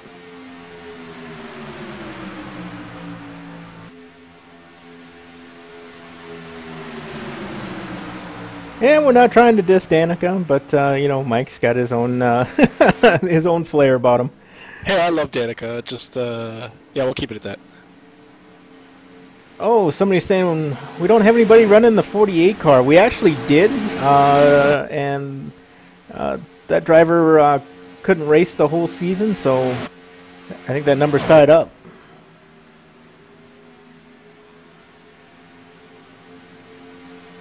You know, an interesting comment there too in the chat room that yeah, I do encounter quite a few ladies out there in the iRacing world, and you're absolutely right there. Don't see too many of them running the number 10. I personally, if I was a lady and I was racing, I'm not sure I'd be a big fan of Danica. I think again, nothing wrong with her racing talent, but I know I can name at least 4 other female race car drivers that are better than she is. So, but whatever. Again, it's good for the sport. Hopefully, she can get signed on for next year. I know that she's without sponsorship for next year with GoDaddy dropping out of NASCAR. So, hopefully we see her back. If not, she might actually move over to F1 with that new team that's starting up. That would be interesting as well. Yeah, absolutely. So, Mike, we got a question to you. What are your thoughts on Gordon bringing back the Rainbow Warrior ride for a race? Man, that Rainbow Warriors car, buddy, that was something back in the day, wasn't it? I liked it as a kid, but a little too bright for my tastes. It's good to get out there. It'll be under the lights at Bristol. If I was going to be anywhere, it would definitely be under the lights. So You know, hey, his last season, I think he should be able to do whatever he wants. And there was a good comment on the race day today. If he's going to bring back the car, he should bring back the mustache. Well said. You know, I think, you know, I like to see the car back too. I think it's, you know, for historical nostalgia reasons. But at the same time, I really, really wish they would have put DuPont. I wish they could have got DuPont to put that logo on there. That would have rounded out. When I seen Altura or whatever it is on there, I was like, oh man, come on. Yeah, for sure, I agree. All right, we got 17 to go. I was talking to all the guys here. No one can make it on gas. Some say Calvin might be trying. As we see these three cars kind of back off that lead pack, they might be trying to save fuel. If Calvin can go the distance, he'll make it. He'll win the race. So we'll see what happens here. I know we're going to get guys come and splash in soon. Yeah, absolutely. And I know, too, that some more of that chat on there.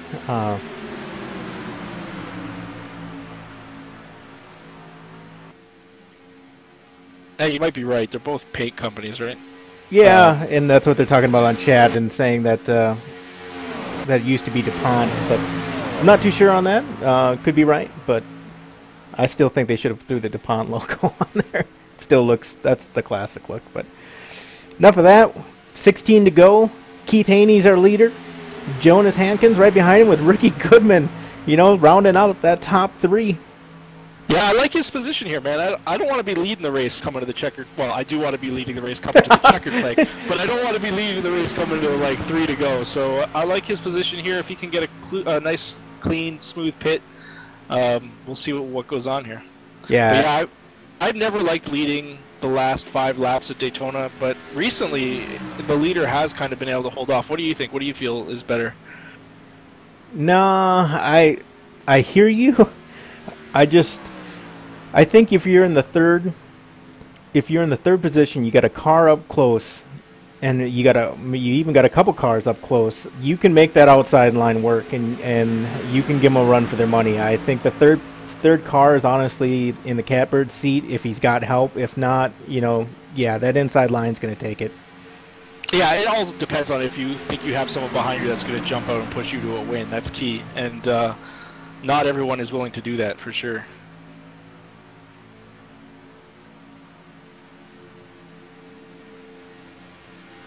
So how is our second pack doing back there? 12 seconds back. That's, you know, you were talking about it before. If there's a time to go, you might want to start going now. And even so, it might be too late.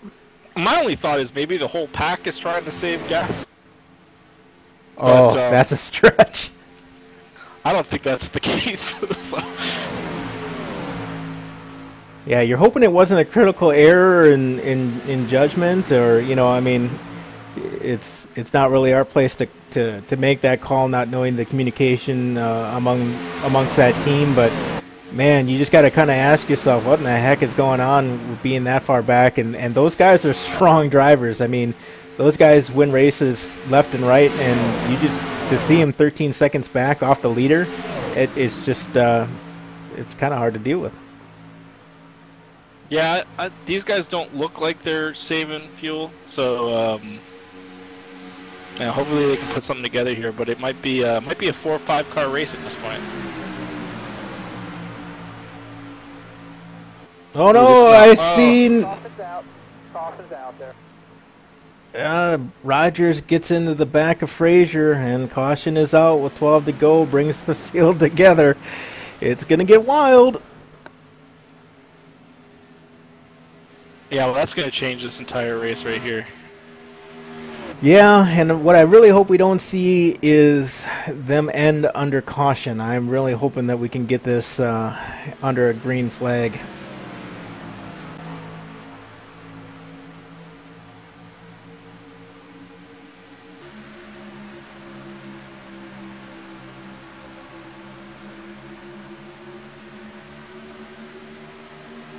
Yeah, it looks like that 555 car was just against Squirrely, and Brent, unfortunately, was the guy again that kind of, not really the fault of him, just kind of was there at the wrong time. Yeah, and it looked like a couple other cars there took some damage as well as a result of that. But hopefully they got a quick repair or not didn't take on enough damage. But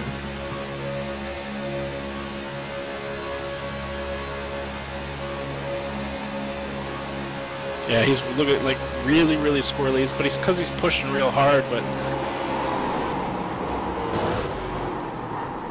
I'm not sure what. I didn't see a safer barrier there, did you, Mike? Or yeah, we got one there. Yeah, I think he's good. The guys in the chat room here are saying that they called it, and I would absolutely agree. I think we were all waiting to see that one. Didn't think it would be at 12, but I think if it's going to happen, maybe 12 is a good time for it to happen, as we're still going to have quite a few green flag laps if they can keep it together. I know Rogers looks like he's sustained quite a bit of damage there. I don't know if he's got any quick repairs left. He really needs this points night too. Yes, he does. I got a couple staying out, a couple coming in. Should be an interesting finish. Let's take this time to throw up our websites. Yeah, absolutely. I brought it up while you were away, but visit it once more, and we've got the NAVSCAR at NAVSCAR.com. Check us out. Check out the highlights, the stories. If you're interested in applying for the league, make sure you drop an application there. We'll get back to you, and then go ahead and apply on iRacing.com. Check out our sister league, RedLightRacing.com. The same concept. You click on their apply link there, go in, fill in the app, and one of the admins will get back to you. You can run in one, you can run in both. We'd like to see you out here. So definitely give both a moment to check out, and hope to hear from you. For sure. Next week we're going to Monza, which is going to be a crazier race than this one. Or not, I think Monza's going to be it's going to be nuts. And I think I don't remember where Red Light's going next week. Do you? I think maybe Kentucky. Yes, they're going to Kentucky. Just real quick, I got the standings up. Like I said, a race like this is going to throw the standings off a little bit. But if you're trying to get into the chase, you got to be in 8th position or better. Jeremy Patterson not really having a good night tonight. I'm showing him a couple laps back. 1 lap. Yeah, I got a 1 lap down in 13th place. Yeah, so this isn't going to help him out. It's not what he was looking for. Ricky Goodman, though, running 10th. This could put him in that top 8 if he can finish up there towards the front. So while you were mentioning it, let's take a look at that schedule. Sorry about that. So tonight we're at Daytona. We got Monza coming up. I know some drivers have been really practicing their Monza skills. Interesting track, fast track. I'm not sure about how many lines there are, as you pretty much got to run single file and choose the opportunity of when you're going to pass and utilize the draft. But then after Monza, we got New Hampshire and Indianapolis going into the chase. So look forward to that. Yeah, Brickyard should be a lot of fun. Definitely a different style track. Much different than a Daytona or a Talladega, but super fast. Really only 1 line as well. Maybe a line and a half, but yeah, it should be fun. Did no one pit? Oh no, the top 5 or 6 pit.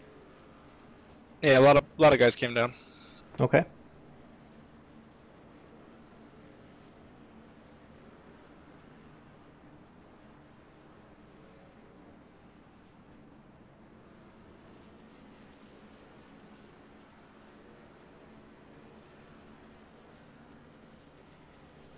So the lights are out, getting ready to go green here. It'll be 8 laps left, 8-lap shootout. Hopefully we can keep green all the way to the end, but with them doubled up, it's going to get interesting. Yeah, I don't think the lights are out yet. I think we're going to go around one more time. Yeah, they're flashing there. Oh, I'm sorry. Yeah, it is definitely going to be hairy. Hopefully these guys can go the entire distance here and finish it off under green. But this is definitely one of those tracks that I wish iRacing had the green-white checkered. Definitely would play out here.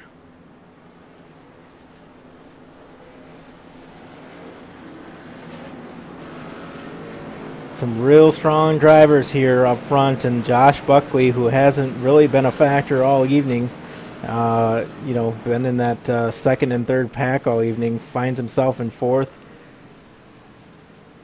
All right, so a bunch of those cars got the wave around there.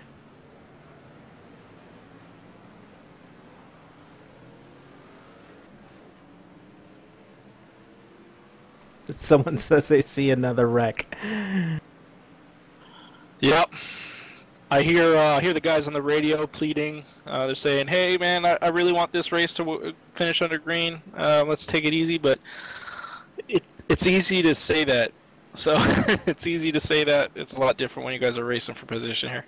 Well, the bet in the chat is that there's going to be a wreck with 3 laps to go, and I'm really hoping that's not the case. I want to see this race finish under green. Some of the best finishes are done that way. Definitely don't want to see it end under caution. Looks like we got Butch Frazier coming into the pits one last time.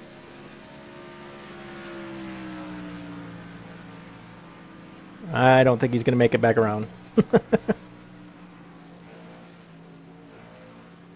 I think he will. He's just got to get on it. He was stuck behind a slow car that was pitting.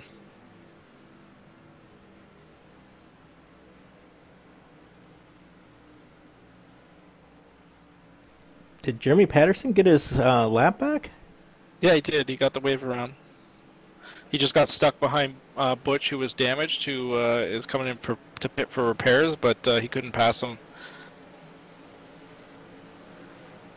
Looks like he's not going to make it. That sucks. He might be feeling himself lucky here in a lap or two. Let's see what it goes. Well, Dustin Phillips and Keith Haney rounding out the top spots into turn 1. Awfully close. Allison's pushing Buckley hard on the outside. I don't know, if you're Phillips and you get that push, do you dive to the inside? I think we see him leave the number 2 of Josh on the outside, but who knows here what he's going to do. Yeah, and they're not teammates or anything like that, but right now, the car behind you is your best friend.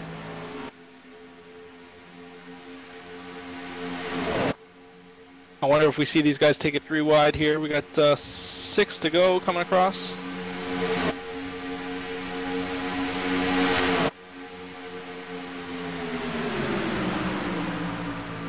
Jonas has had a fast car, is on the outside pushing Allison. Buckley in front of Allison in the 2 car, and he's pushing the 5 of Dustin Phillips. Keith Haney holding him off on the inside with Ricky Goodman right behind him.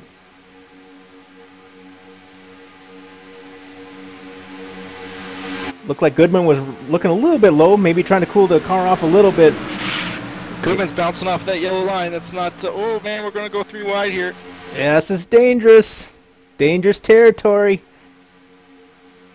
Haney on the inside of Phillips. Oh, and he gets into Phillips. Phillips saves it. Oh, no! They go around. There's the big one, 5 to go. Oh, that was a mess. Saved it. Car still wrecking.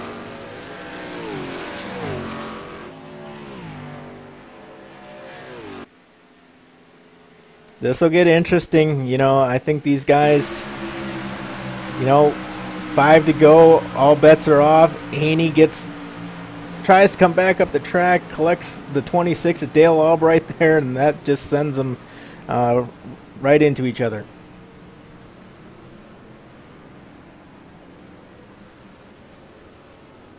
Do we know who was behind Phillips at that time? If we could go on board with him, that'd be great. Yeah, let's see if we can figure that out.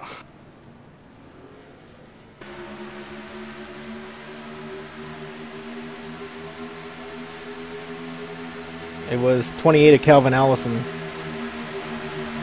Alright, so we'll watch this again from the 28's point of view and see how this goes.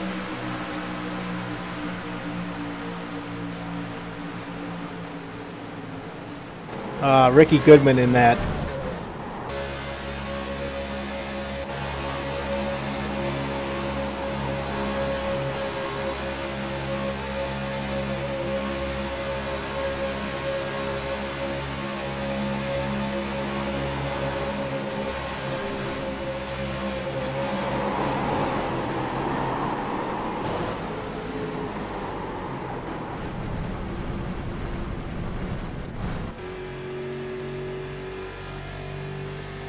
What a ride!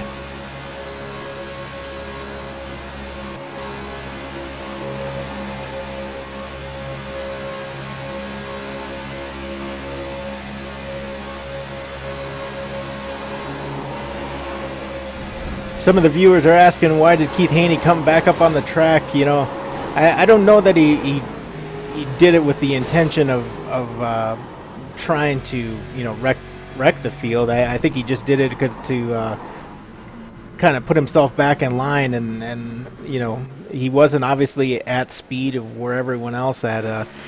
Kind of an unfortunate deal there, but I know he got into Calvin there coming back up, and Calvin kind of just sent him right towards the wall. Yeah, you know, these guys aren't running slow right here through the tri-oval, and you kind of don't have a choice. When the car gets on that flat surface, it's going to push back out, and I don't think he really had much of a choice. He was probably turning left. We can actually ride with him and see here. Yeah, Phillips just got caught. You know, if it would have just happened a couple seconds behind it, Phillips would have been able to get through there. You know, obviously my pick for the evening. I'm hoping he can get that car fixed, and I know he's already burned a quick repair, so I'm hoping he's going to be able to get back out there. Take a look at that steering wheel and see what he does here.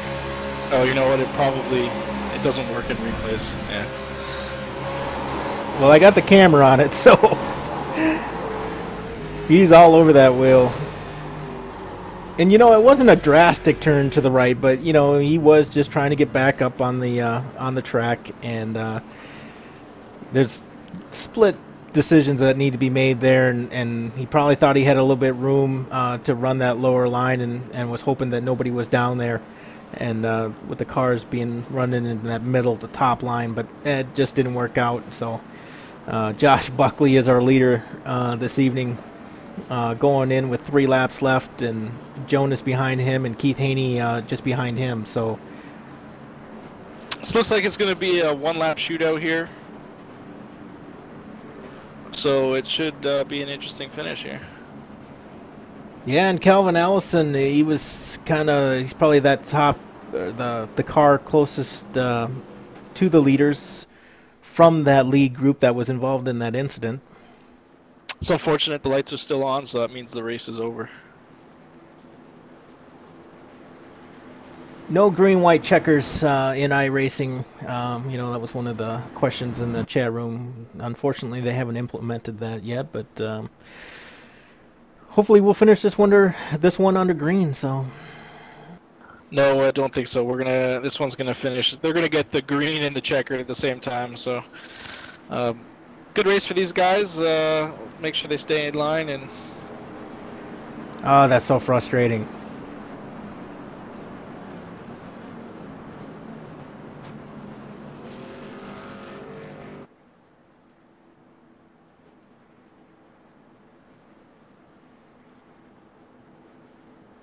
Well, not the night that Brent Rogers was looking for.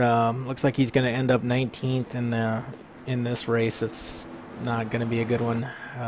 Not the finish that he needed.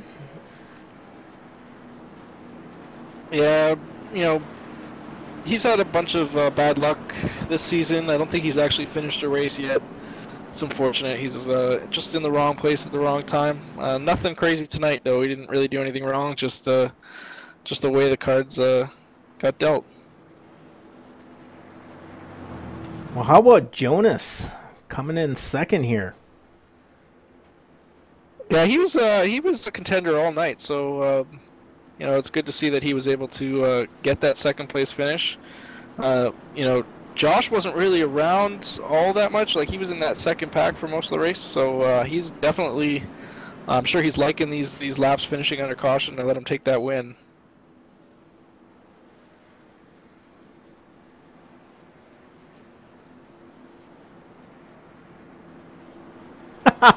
We had an awesome comment in the chat room. They wanted to know if there's going to be a Brad, Jeff, Danica, Denny, Joey, Kevin type incident after the race. Yeah, I would. Yeah, it's hard to punch somebody over TeamSpeak, but I wouldn't say that these guys aren't going to have a couple words. But everyone calms down pretty quick. I don't think this race was I don't think this race was all that bad. It's Daytona. You know, the guys raced real hard for that first 50 laps. I think overall we saw a bunch of real hard racing, real clean racing from these guys. And, you know, unfortunately we saw some lap cars kind of maybe pushing a little too hard and just got squirrely, and a bunch of incidents that, you know, aren't the best thing that happened, but they weren't too bad. And I just never like seeing it under caution. I really wish we could have a green and white checker here. Who's that crab walking back there? There's a red car mid-pack that's having a heck of a time just behind him. There he is. Is that Raymond? No, that looks like Dale Albright. Oh yeah, Dale's car is definitely driving sideways there. Oh man, is it ever? Look at that thing drive. That's impressive. You know, sometimes when they start doing that, though, they get ridiculously loose. So it's a good thing that he's able to keep that under control. Look at his wheel position. Well, there it is. Checkered flag.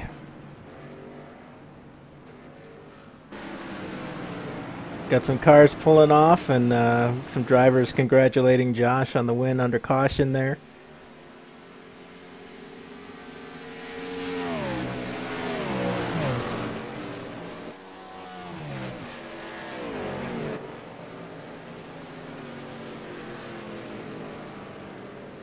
So there it is, Josh Buckley, our winner this evening, followed by second place Jonas Hankins and third place Keith Haney.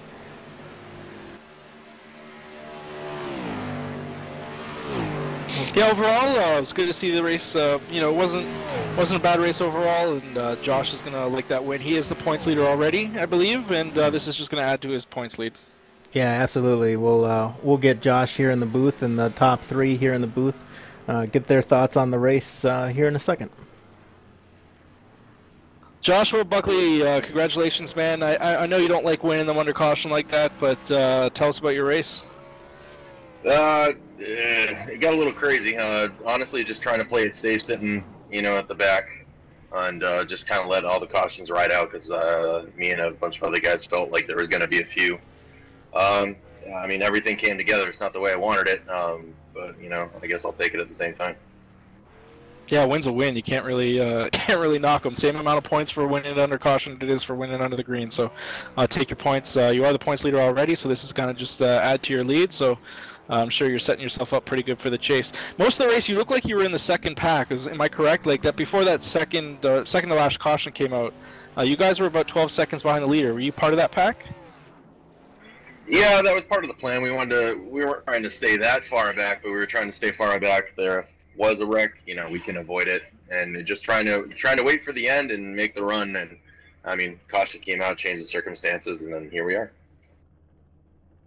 Yeah, it was definitely a bold move.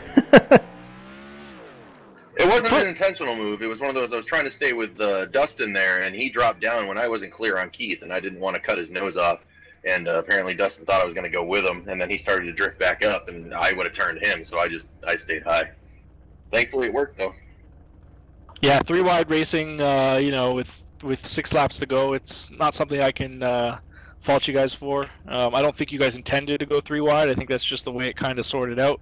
But it is what it is. It made for an interesting race. I think overall the race was pretty good. The first half of the race, you guys did an amazing job. We had some, you know, doubled up racing, and we had some pit stops, but no cautions until that lap 50 mark. And yeah, I thought it was a good race from up here.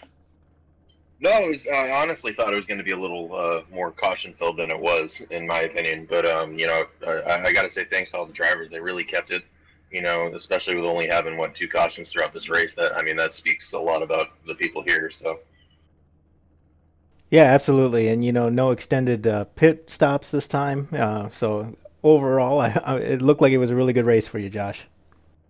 Dude, the last 10, 15 laps, I've been dancing right now. He's like, so can we keep you here for another 5-10 minutes? Is that all right? I was just mentioning to him, I was like, man, it's like, man, I got to stay for an interview now. Come on. Hey, so we got a question from the Twitch chat. They want to know what you're drinking right now to celebrate. Right now, it's a Miller Lite. That's what I like to enjoy. Little It is How fitting. Yeah, I was gonna say you drive the number 2, a little Miller Lite. You can't fault you on that one. Congratulations, man, and hopefully next week at Monza you can have some success. I know it's gonna be a hairy race, but excited to see what you guys do there. I'm excited. It's the first time there. You know, I've run a couple times. It's definitely hairy, but I'm excited. I think we're going to do really good with the guys we have in this league. So I'm looking forward to it. Well, good deal. Thanks for joining us, Josh, and again, congratulations on the win tonight. Thank you, guys. All right, let's bring down our second place, Jonas Hankins here. Jonas, congratulations, man. Second place. I know no one likes to see it end under caution, but you're in the right place to pick up that second place finish. So tell us about your race. Well, it was pretty rough. Been kind of rough all season. It's some pretty tough competitors in here, but yeah, I'm glad to finish at number 2. Maybe I'll get to win next time, but I got a lot of sponsors I got to thank.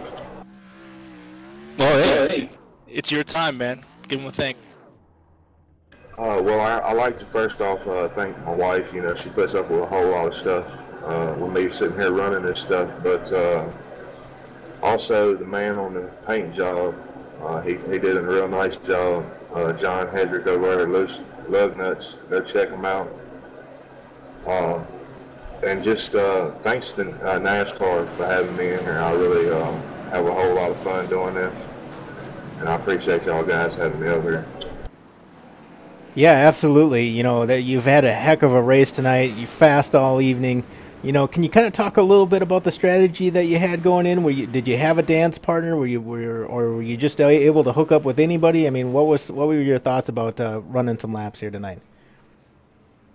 It was personally, I didn't have no drafting partner. I went in there, you know, I was by myself, but I did have a few guys in there I could work with, and thank God I had him. Yeah. But hopefully next time we'll get them next time. Well, good deal. A solid second place finish. It's going to do you real nice in the points. You know, we got the chase coming up, so you're sitting good going into Monza for next week. Any thoughts about Monza before we let you go? It's going to be pretty tricky. I haven't even downloaded it myself. Got to get it, but it's going to be a pretty long struggling race for me probably because I haven't did any laps there. But we'll see what happens, and hopefully we'll come out pretty good. Yeah, it's definitely a track that you're going to need some seat time in. It's like nothing else. It's super fast, very narrow, and I think it's going to be an interesting race next week for sure. So congratulations again, second place, man. Nothing to shake a stick at, and we hope to see a good result from you next week. Appreciate it, guys. Take care. Have a good one. Looks like our third place finisher, Keith, is not in our team speak, so we won't be able to interview him this week, but we'll try and get him in here for next week. So what are your thoughts of the race, man? Overall, it was a great race. You know, a lot of action.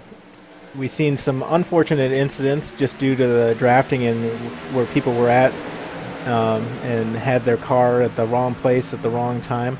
I'm really excited about Monza. I know when we were talking about what tracks we wanted to make part of the season, Monza was at the top of my list. I think going in, you know, I think you're absolutely right. Jonas has got to get some seat time in there. Going into turn 1 on Monza in a draft it takes a little bit getting used to, and it's not it's pretty hairy. I'm not really sure I would want to run 2-3 wide going into that corner because that is not going to happen. Yeah. You can't run 3 wide going in there. There's literally not enough room. And I don't think you could run 2 wide going into that room, into that corner. It'd be very, very difficult. So guys need to kind of get some seat time on it. It's like nothing else. You're running super quick down the straightaway, and then the track literally dips out from underneath you, and you go into a really high bank turn. So it's going to be interesting. These guys will get some seat time, and I'm sure they'll have a great race. Yeah, absolutely. So, you know, we're getting closer to the chase. Points are starting to mean more and more. You got to hand it to those hooligan boys for running their special paint scheme tonight. That made things a little bit interesting. I definitely want to thank the viewers out there with their questions into the booth. Glad to answer them. Glad to have them part of the broadcast, and that was some good times. So I don't have anything else, but looking forward to Monza next week. Yeah, me too, man. Great broadcast overall, and we'll see everyone next week. All right. Yep, thanks for joining us.